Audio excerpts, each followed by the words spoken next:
Pasangan Lesti Kejora dan Rizky Bilar tak lama lagi akan menjadi pasangan suami istri.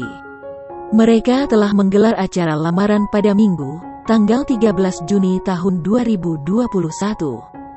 Hingga kini Lesti Kejora dan Rizky Bilar masih merahasiakan tanggal pernikahan.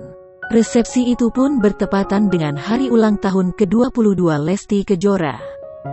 Bilar pun sempat membeberkan kado yang bakal ia berikan untuk pujaan hatinya tersebut.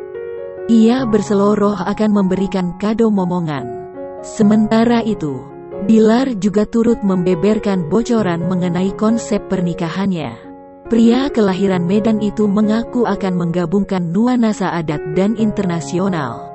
Calon suami Lesti itu mengaku bakal membatasi tamu undangan di pernikahannya. Tak hanya itu, protokol kesehatan juga akan dilakukan dengan ketat mengingat pandemi corona yang masih melanda.